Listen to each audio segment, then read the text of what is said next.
Well, look who's back.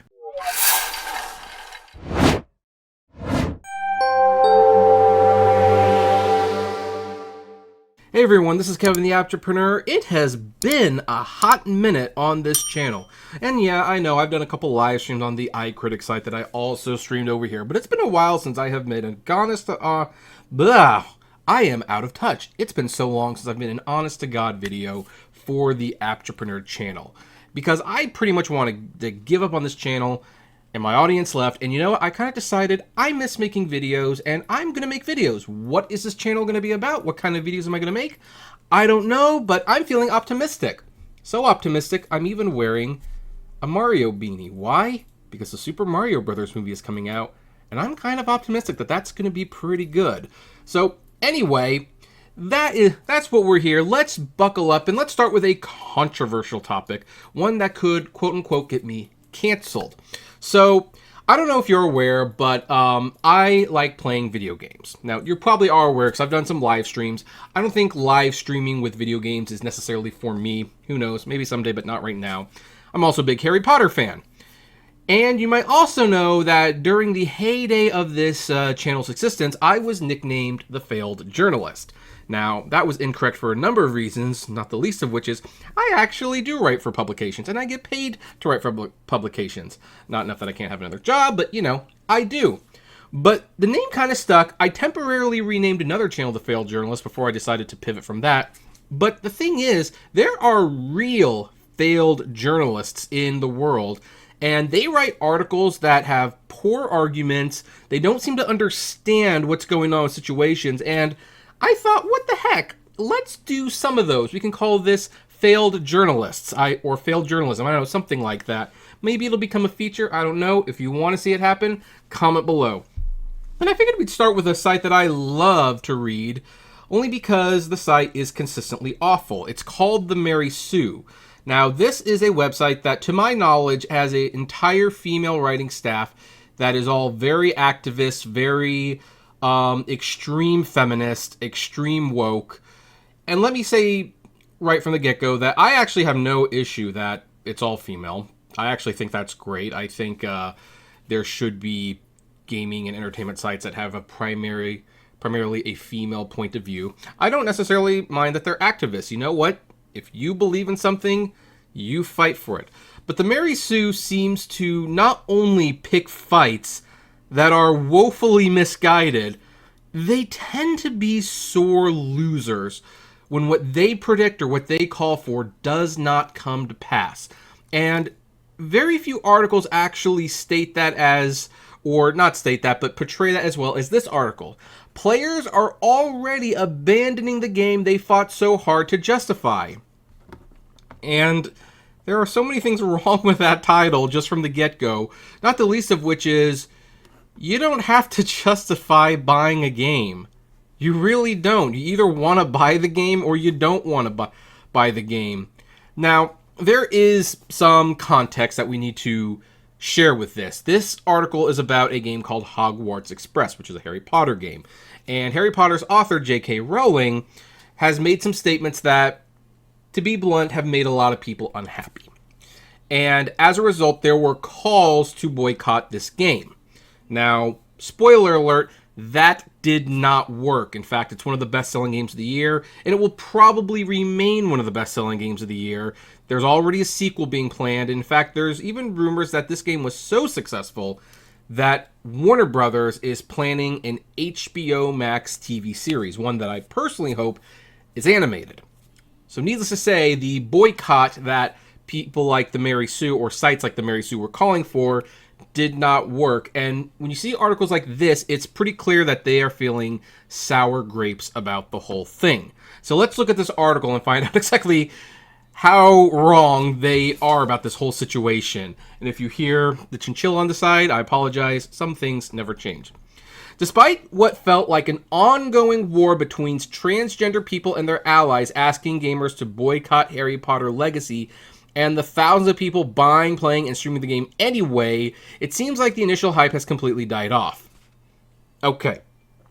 Obviously, they're stating right up front that there's been like an ongoing war between transgender people and their allies, asking gamers to boycott Hogwarts Legacy. Judging by the sales, that boycott did not work. In fact, there's some anecdotal evidence that because of the boycott, more people bought the game than otherwise would have, because nothing screams to someone to go buy, see, listen, or read something than when a bunch of people are yelling in your ear not to do it. So while I totally encourage personal boycotts, you don't want to buy a product, that is your right, but you make a big stink about it, it might backfire. When Hogwarts Legacy was released in February, it snagged the top 4 best-selling spots on Steam, and more than 800,000 people played it in the first week. Yes, that's pretty impressive. Now, it seems like most of the game's most staunch defenders have abandoned it only a month after release. Only a month.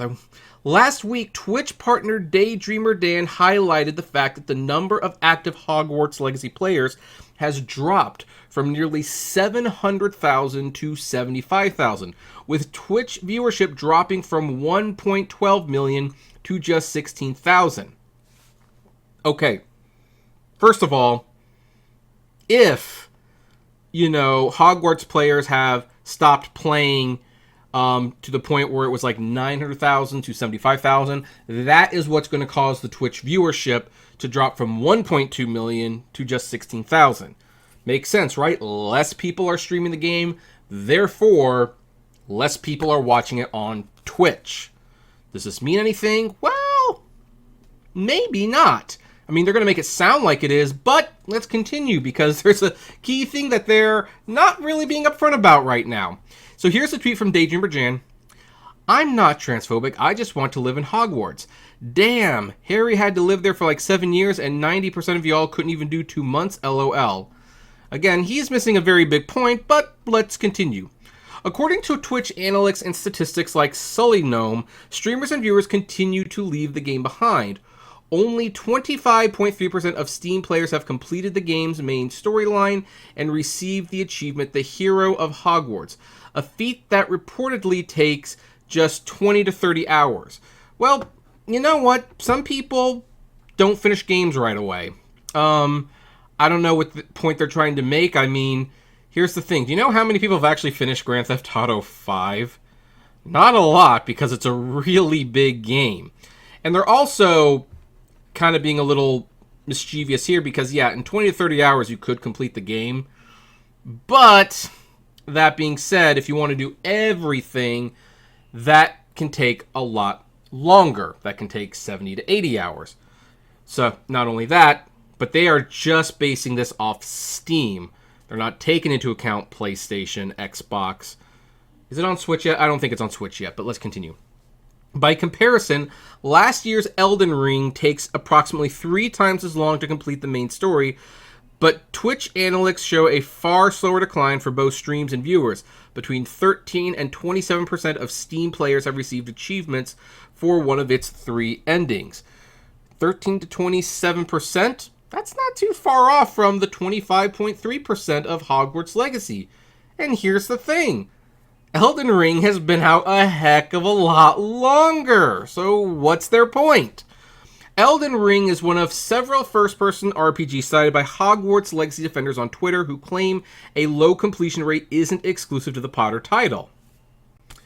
Others note that games like these are much harder and therefore take longer to beat, or that there are more side quests and tasks to tackle that may be keeping players invested for longer. Regardless, such a severe drop in Hogwarts Legacy interest after just 1 month is embarrassing at best. Then you might be noticing something that they're leaving out of this little comparison. I don't know if you've noticed it yet.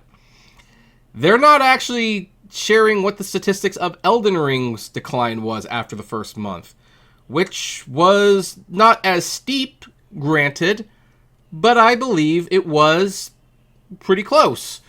It was, after the first month, a lot of hype dies down. This just happens with games, especially single-player games, because a lot of people beat it and they move on, or some people take their sweet, sweet time in completing it.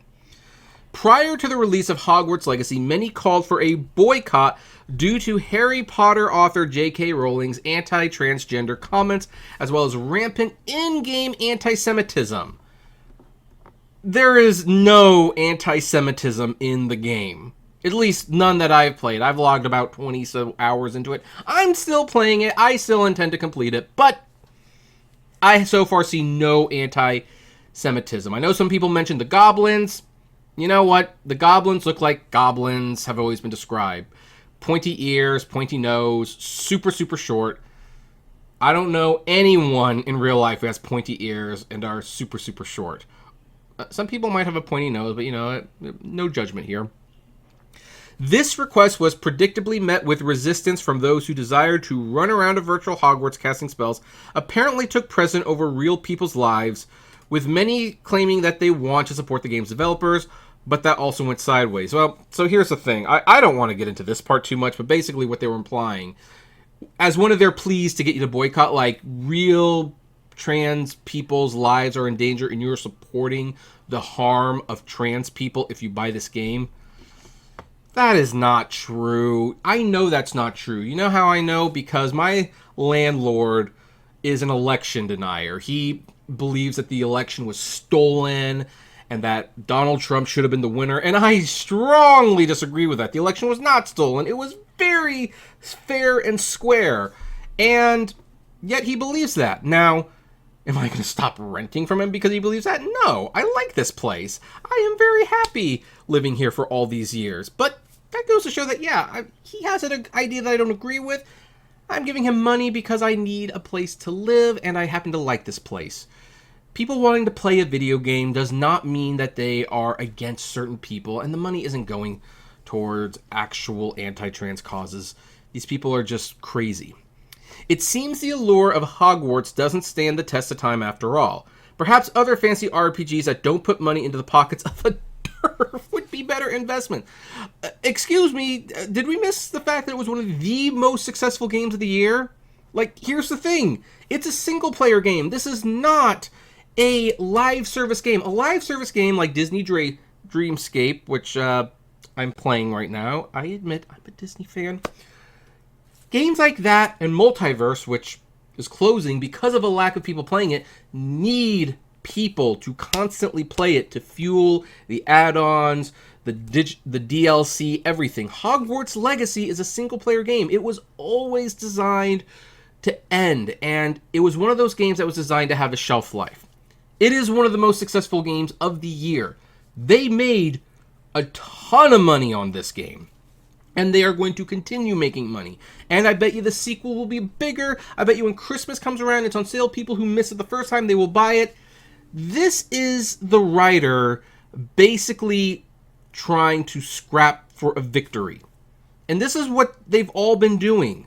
Like, you know what they kind of remind me of? This person reminds me of this person on Twitter, who I'm not going to bother to look up right now, who said throughout the whole year, Everything Everywhere All at Once has absolutely no shot at winning Best Picture. And then it won Best Picture at the Academy Awards. And you know what he's doing? He's putting tweets up saying things like, if Air had been released last year, it would have beaten Everything Everywhere All at Once. He cannot even fathom. He hates the fact that that movie won Best Picture so much. He's still looking for reasons to live in his delusional reality. People who boycotted Hogwarts Legacy, their boycott did not work. And they don't like the fact that it didn't work. So what are they doing? They're saying, oh, look, look at this big drop-off from people playing it, even though that's very common. Look at how many people actually completed it, which, again, it's very common. There's a lot of 40 to 80-hour games that don't get completed for one reason or another. It's like, look at how much fewer people are streaming it. Well, if they beat it, they have less reason to stream it. And if they're not streaming as much, then people aren't going to be watching as many videos. And then they're going like, oh, I guess maybe the company shouldn't be putting money into J.K. Rowling games. No, they're going to do it again because they made a ton of money. But hey, if it makes people at the Mary Sue feel a little better, maybe I shouldn't be pissing on their parade. Like, let them believe that this is a failure. But otherwise, Hogwarts Legacy was a success on every level, whether you want to admit it or not. And as a result, this person, what's her name? She's on the Mary Sue. Samantha Puck, which I'm just going to preface right now, don't bother her because that's not the point. Samantha Puck strikes me as a failed journalist. But what say you? Do you agree? Do you disagree?